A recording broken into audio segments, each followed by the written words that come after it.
Good evening, everyone. Thank you for coming to our October 2020 CCL Canada Education Call. It's with Joe Robertson, our Global Outreach Director at Citizens Climate Lobby. I'm excited to have him here tonight because, after doing this work for 10 years, every now and then I've heard people say, you focus too much on carbon pricing, but this turns it around on its head. This shows that Joe's presentation, although never explicitly stated, if you're listening really carefully, you'll see how the carbon pricing policy that we've been lobbying for over a decade now actually has profound impacts on everything. It's such a beautiful global view, and I'm happy to have Joe here on the call tonight. So Joe, please take over and welcome to our CCL Canada call.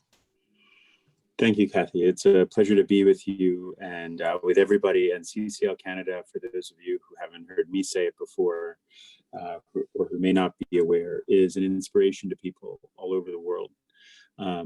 You have built this amazing national organization, volunteer-led all the way through, and succeeded in changing national carbon emissions policy in a way that all other countries now have to look up to. I just want to start by saying that and saying thank you for having me. So I want to share a little background on this.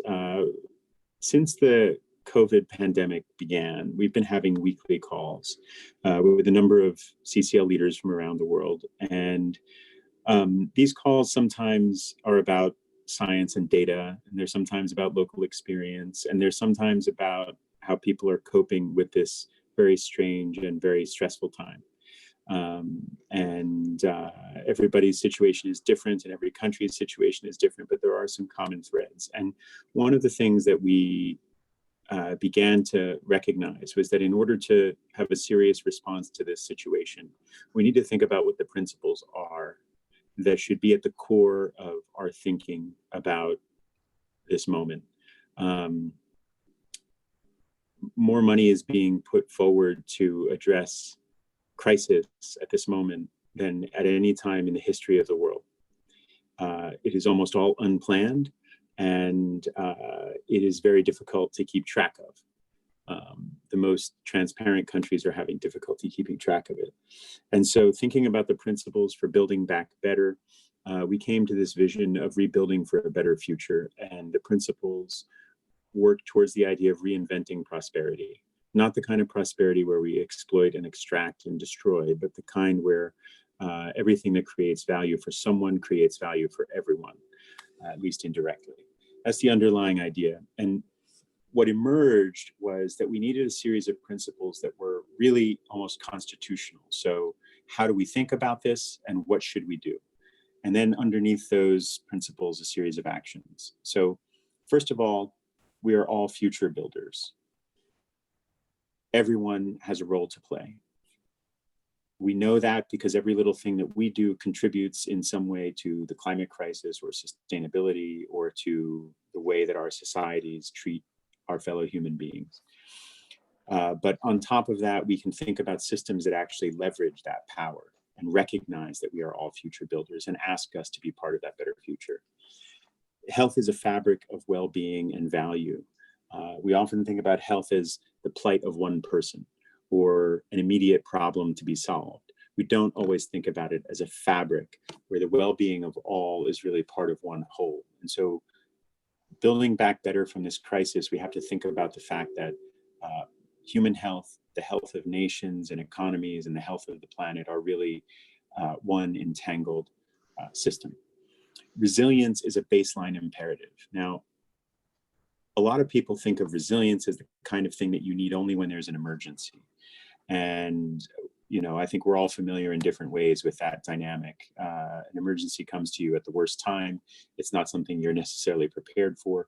And in retrospect, you can always think of things you could have done better. We are now facing so many crises at the same time that if we don't think carefully about how we actually build resilience day to day, we're not going to be able to function in the way we're used to. So these are some principles of fact. These are things that are true and that we need to recognize going forward. And then in our actions, we need to leave no one behind. Not only create opportunities for people, but also make sure that the things that we reward in the structure of our societies are creating opportunities for people, not just to get by or to prosper, but to be part of the whole, to be contributors, to essentially become their best and most generous self. Designed to transcend crisis. We can't design to simply avoid the last crisis. The next one will be different. And we have to think about, when we make decisions about what kind of world we're going to have in 20 years or 40 years, make sure that it's the kind of world where the things that have happened that have created these multiple intersecting crises are less likely. And we want to maximize integrative value creation. I'm going to go through these things later, but I've said a few words about them now because I think it's good to have this general idea of where we're going. Integrative value creation means, like I said before, when we create value for someone, when I do something that might be profitable to me in business, that should be something that also creates value outside of the business. So move from negative externalities to positive externalities. Now, we think about at CCL building political will for a livable world, but we don't often say what we mean. And that's by design. We mean for it to be flexible. We mean for it to be livable for everyone, just for everyone, but also to be able to be expressed in everyone's way of thinking. But it's important to say out loud what we do mean. Climate disruption no longer threatens to undermine the foundations of ecological health and resilience. Prosperity is shared and pollution-free. All people enjoy the benefits of a world that consistently, creatively, and cooperatively moves towards sustainable prosperity for all people in all societies. I just want us to for a moment, think about how much we often think that's an idea that's a little bit more edgy or a little bit more idealistic than our political realm is willing to accept. But in reality, it's the kind of thing everyone claims is their legitimacy. Everyone who has values, everyone who says they have a cause, in theory, this is what they mean. And so sometimes it's worth saying it out loud. And then we also mean that health is accessible to all human minds, bodies, and communities. There shouldn't be pollution in the world. People shouldn't have their experience of life degraded just because they're less affluent or they live on the margins of society. A key point in all of this is that the Earth's atmosphere is thinner than we think it is, much thinner. You know, the great Canadian scientist Katharine Hayhoe has often said, if you think of the Earth as an apple, the atmosphere is thinner than the skin of the apple. We really can alter it dramatically and quickly, and we have already. And it's not that you don't all know this, it's just worth stopping and thinking about it for a minute. And here's why. In 2018, at the UN climate negotiations, the Intergovernmental Panel on Climate Change presented their special report on global warming of 1.5 degrees Celsius. And what happened in that room, which is pictured here, was amazing. You're looking at a room where thousands of people are gathered, and they are sitting perfectly still in silence, listening. Now, you would think this is what should normally happen at the climate negotiations, full of climate experts when the leading climate scientists are presenting. But the fact is that all of those people know all this information. They've read this report, or at least they've read the headlines. And this was what was really being presented, was the headlines. And then countries were asking questions and making interventions. And what normally happens in those meetings is that everybody's buzzing and coming and going, and it's a 3-hour negotiation, and some people only need to be there for a few minutes. It's a constant buzz. This day, it was silent. And I think the meaning of that moment, which I think about every day, was that all of these people who already knew all of this information suddenly realized that in a sense, they were in the control room. They were being asked to be responsible for fixing this. They were being asked by the 196 nations that are parties to the UN Climate Convention to fix this. And that was daunting. because what they were learning was scary. Now, it's worth thinking about how deep the crisis itself is that we're in. The difference between 1.5 and 2 degrees of warming is the difference between a world that is strained but livable and a world riven by chaos, suffering, and spreading conflict. Ecosystems on every continent are losing biodiversity. We're seeing biodiversity depletion at 10,000 times the natural background rate. Extreme poverty is getting worse, income inequality is getting worse, and these things are drivers of the crisis. They're not just side effects of it. The COVID response has been incredibly costly. That number is now over $12 trillion spent so far. That's known. There's probably more. And future economic opportunity is being lost at a record pace. We'll just put it this way. If we think in economic terms, it's hard to say whether the numbers that say the United States will lose 5% of GDP this year, or 29% of GDP, or 90% are the most accurate. No one even really knows. That's how serious this is. We're outside of everything we've experienced before. Our food system is also failing. Food is, I think, something that is close to everyone's heart, that everybody thinks about all day, every day, and enjoys. It's what keeps us going, but it's also killing millions of people every year. Our food systems are defective. They're driving mass extinction. They're a major source of carbon emissions. They're the largest contributor to global deforestation. They're depleting freshwater resources and eutrophying aquatic ecosystems. What that means is depleting oxygen, depleting life, and essentially poisoning them. Right now, the food system is so harmful to human and environmental health that it is actually undermining the resilience of nations. And the IPCC tells us that we are close, within the next 1 or 2 decades, to a major failure of multiple breadbasket regions, food producing regions, simultaneously.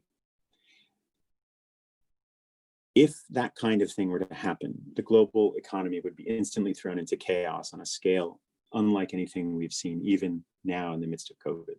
And just as a reference, it's diet-related ill health that's made this pandemic so bad, not just in the United States, but around the world. So we face this crossroads, right? We have global heating driving this crisis, food security at risk, and everything that we strive for is getting harder and more expensive to achieve, but no one is willing to give up those things. We need smarter incentives. We need national transformation everywhere in the world. We need climate smart investment and development. We need to reduce the risk from these threats, and we need diplomatic cooperation.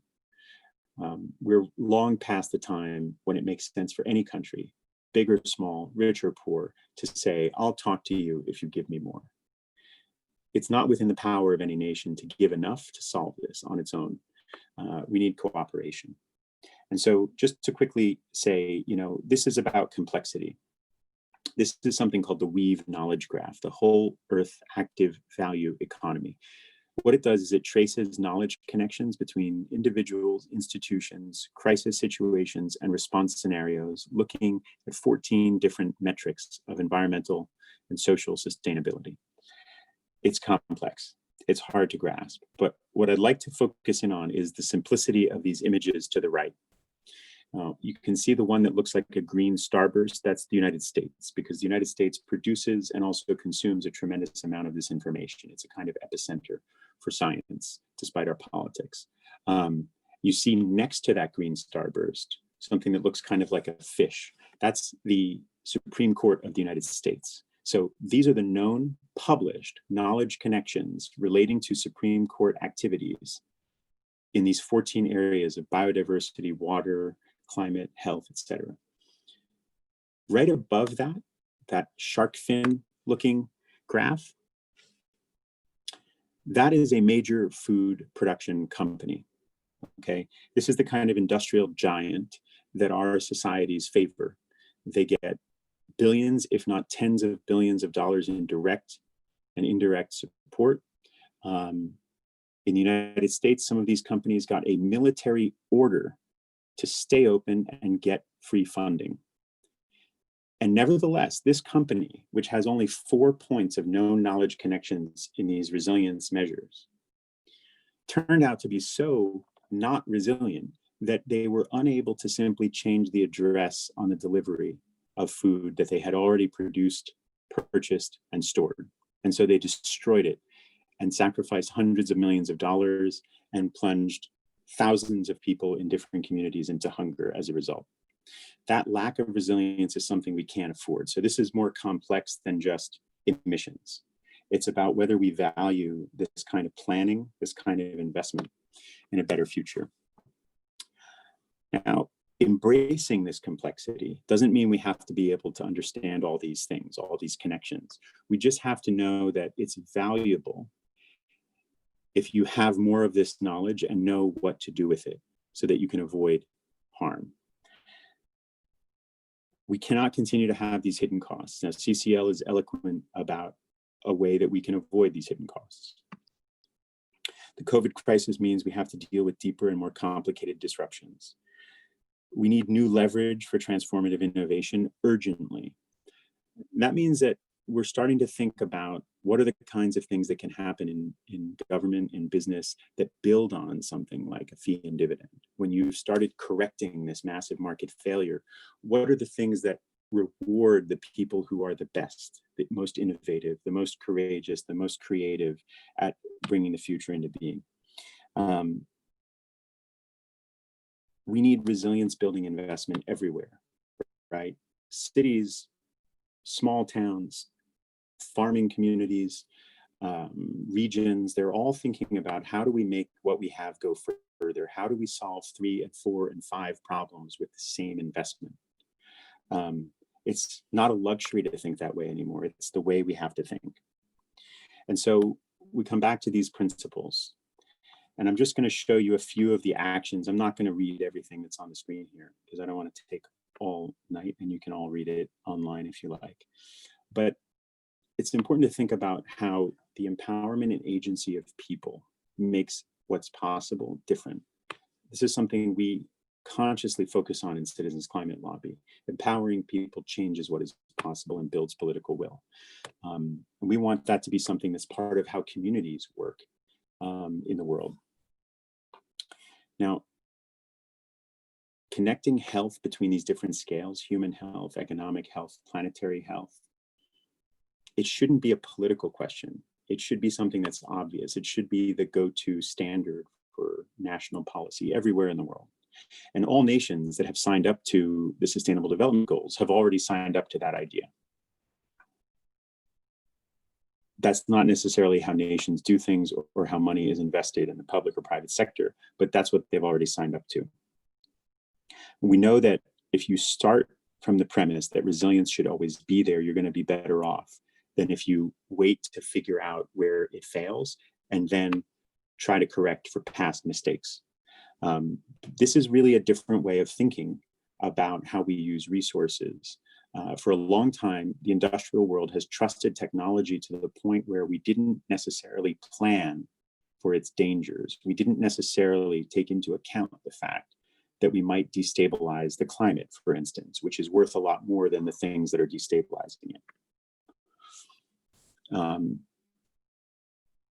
I just want to make a note that something I just shared earlier this evening was about the NASA space probe called OSIRIS-REx, which just landed on the asteroid Bennu, took some samples, and then blasted off for its journey back to Earth.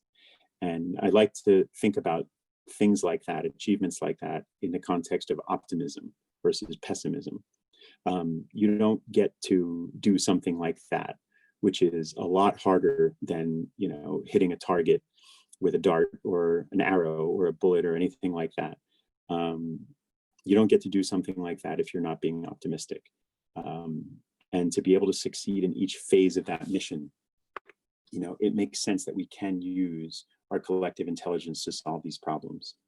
But we can't do that if we don't honor the right to know. And what that means is, not only do I have a right to know how a government represents me, and the press should be telling the truth, and corruption should not exist, but we also all have a right to know what science has discovered.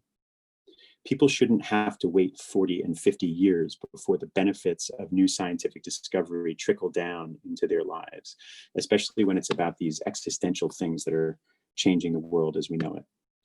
Now, this question about designing to transcend crisis, this is where putting a price on carbon comes in, right? We can fix the economy. Let's start from a different baseline. We can reinvent food systems so that they're not exploitative and extractive. They don't deplete useful arable land to the point where in Wuhan you're encroaching into wild places and creating the third coronavirus transfer, zoonotic transfer this century, which is frankly a very frightening and escalating trend.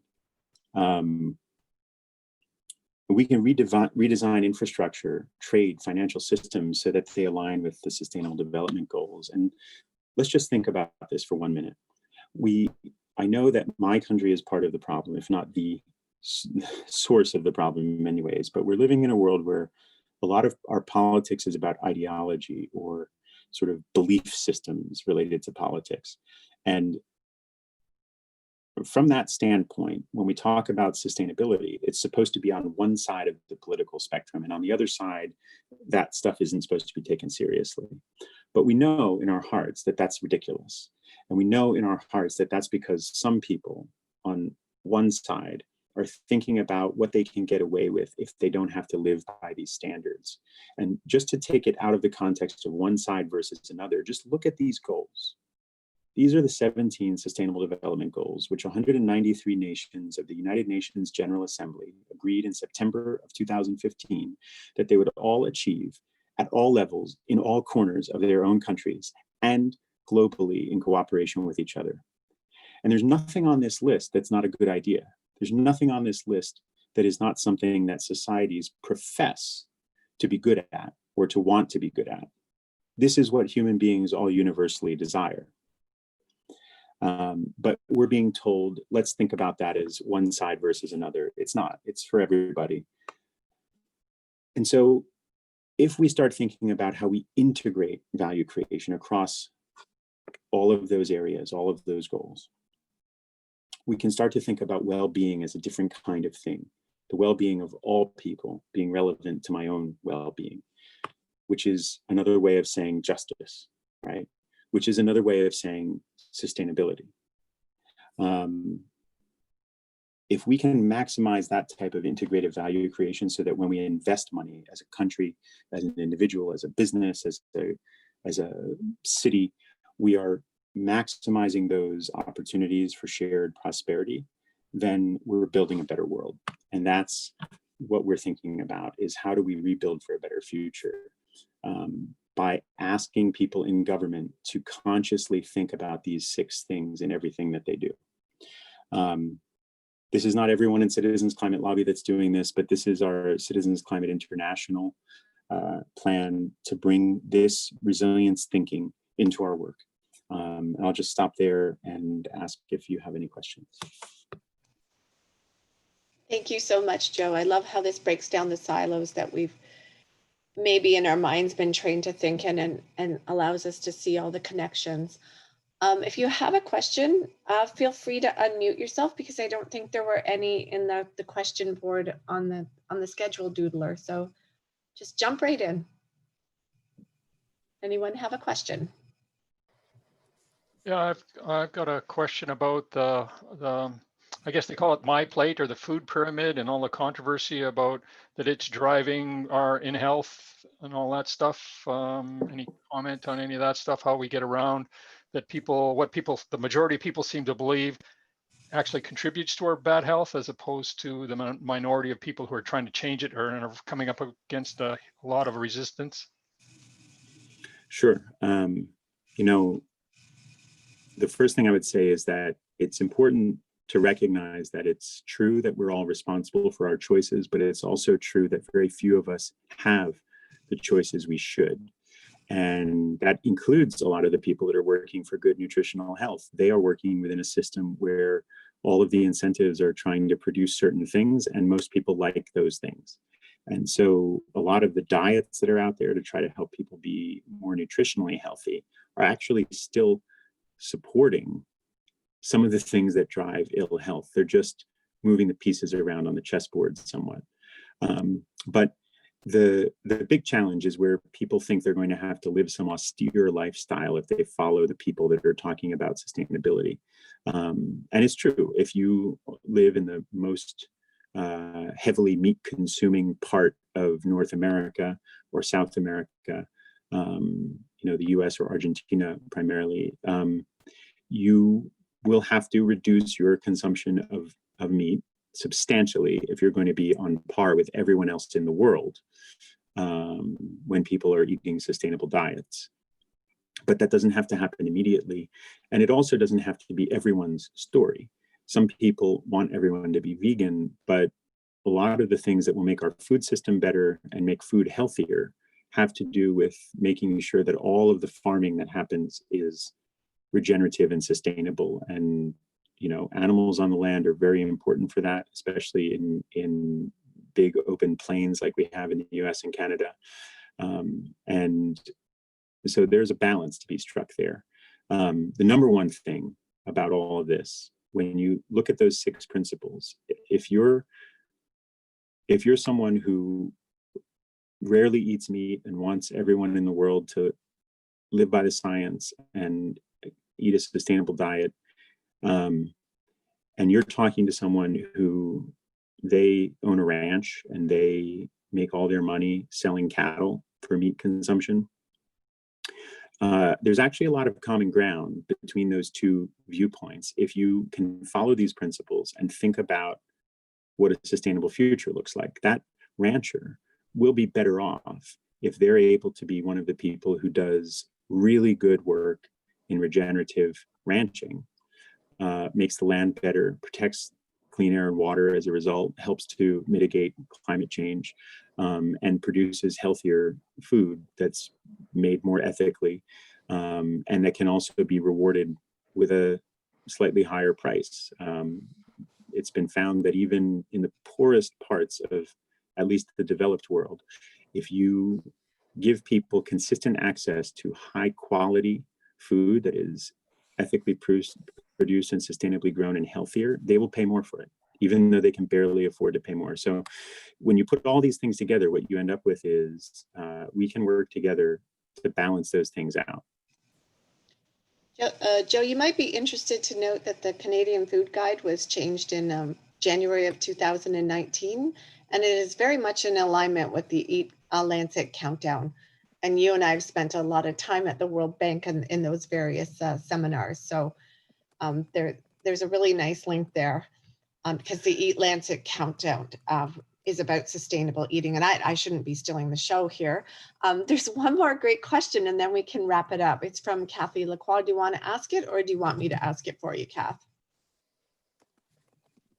And it's in the chat box.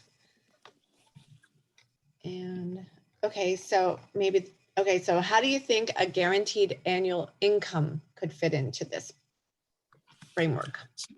So, this is one of the beautiful things about a full-scale fee and dividend plan is that for at least a few decades, it provides a kind of baseline guaranteed income. So the first thing I would say is there's no economic theory or economic model that suggests with the current trends, we can get away with not having that.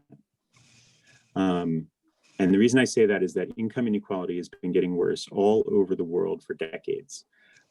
Most people's incomes have not been growing, while the very wealthy have been seeing unbelievable, astronomical gains in their wealth. What's happening is that the labor share of income, money paid to people for working, is declining, while the capital share of income, which is money paid to people for their money, is growing. And so that means that fewer and fewer people are making more and more money simply by having money. And in theory, capital investment means you put money up, you take a risk, you help other people do things. That can be good for everybody. The problem is, if the only way capital makes money is from capital, it's not investing in people. It's It's not investing in companies and creations and ingenuity and jobs. It's just profiting from financial transactions.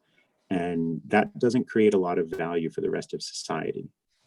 It creates, yes, sometimes in the best moments, the opportunity to borrow a lot, but that just creates a lot of debt. And that always ends up exploding and creating more suffering. So all of that is to say, if we don't fix that trend, if we don't reverse that trend of widening income inequality, it's going to be very hard to fix these other things.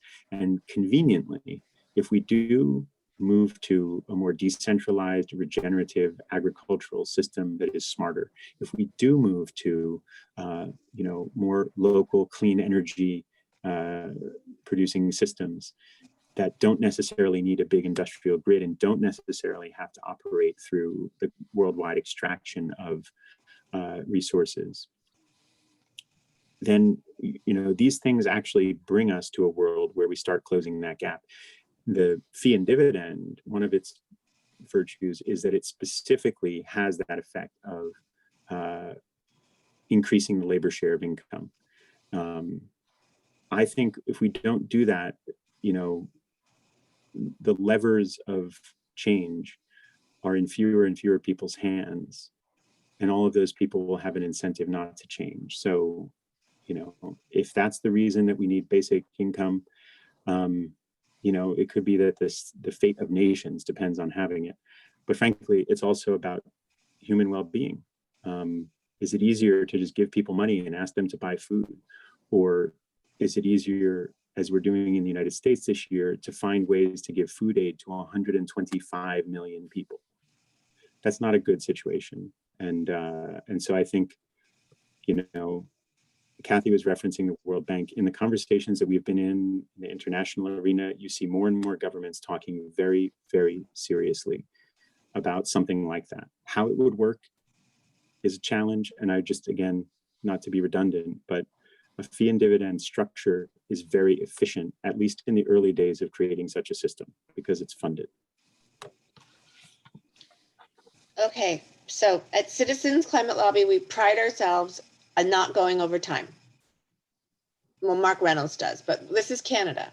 So you've got, so we've got a bunch of questions in the chat box. So Joe, if you want to take 5 to 10 more minutes and the audience agrees, would you stay for 5 to 10 more minutes for these great questions in the chat box? Or you can go. Sure, It's I will up to try you. to be uncharacteristically concise. Okay, so we're going over time. Is everybody cool with that? Hands? Cool. All right. Okay, so we've got a couple of really good questions in here. This is a follow-up. I'm going to just expand it so I can read it. Okay. Have you addressed concerns re inflation with the implementation of a guaranteed income? So Joe's a bit of an economist, so I'm at times, so I think he can run with that one. How do you feel about that question, Joe? I'll just say I've not addressed it personally. I think it's been addressed in terms of fee and dividend, in that it's not a serious risk, because right now money is not allocated appropriately in our economies generally, and fixing that does not create a risk of inflation. In terms of a basic income, there's probably some risk that could happen depending on how you design it, but governments are pretty good at avoiding that. The biggest problem is this. Inflationary risk comes from people having too much money. I don't think there's any country in the world right now that has the means to give all of its people too much money. What we're really trying to do is fill in a hole. It's not likely to create inflation. It's a great question. Okay, so these are 2 really short questions, and I love them. This is from Lynn Adamson. This is a fabulous presentation. Thank you. I see a lot of links with drawdown recommendations. Have you been working with them, Joe? No, I've not been working with drawdown people, but what I can say is that if I am working with EAT and the Food System Economics Commission, and so that's given me a lot of new insight into agriculture. But what I can say is that the natural solutions, the nature-based solutions to help to speed up the reversal of global heating are really good ideas. Fantastic. Okay, I think we have one last question. Okay, and it's from Tom Collin. Does a broader index or metric of well-being help measure progress on your principles? So yes and no. At the moment, that doesn't yet exist. But yes, the Resilience Intel initiative that you see a logo of there, Resilience Intel is all about building towards that. Part of the idea is that when you talk to people who move a lot of money around, all of their metrics have to do with money. And that's not a great way to figure out if they're creating value outside of money. And so the goal would be that we would find a way to integrate science data into financial data, and maybe also some metrics from across the Sustainable Development Goals. And as a result, create a kind of overall resilience value metric. So you could show that a particular company or particular country or city or a particular financial vehicle, a green bond or a conventional bond, is either moving forward or moving backwards in terms of overall value creation, overall resilience. And if you could show that, and you could consistently show that when this particular money is invested in this particular entity, the result is that all these other things lose value or lose competitiveness, then any person who cares about any of those things, including pension funds and including investment banks that are invested in all of those other things, would naturally say, I'm not going to invest in the things that degrade all of my other assets. And so there is a call for that, and we are responding to a call for that through the Resilience Intel Initiative. And the hope is we will be able to provide that kind of integrated metric a few years down the road. I really appreciate this vision that you're sharing. It's balanced. It allows us to imagine a future based on some really strong principles that exist in reality and create a better world. And it also shows that citizens climate lobbyists are more than just carbon pricing enthusiasts. We're big picture seers, and carbon pricing is something we do to help push this all along. And once we get this carbon pricing down, goodness knows where we're going next. But thank you, Joe. That was an amazing presentation. Planetary health is a great thing to popularize. Very, very true. Any last comments from you, Joe, before we sign off? Just another thank you to everyone who's doing this work. Sometimes talking to people in government who don't always do everything you want to at the first or second or 10th conversation is frustrating. Sometimes you wonder how far it's getting you, but I can tell you from the places I've seen where Canada and other countries are interacting, the work that you do to try to help Canada move forward has real effects. And it's why other countries talk about a Canadian model for dealing with climate change. So thank you. Thank you, Joe. I hope you see all the thank yous in the chat box. That was a wonderful presentation. I'm going to stop recording.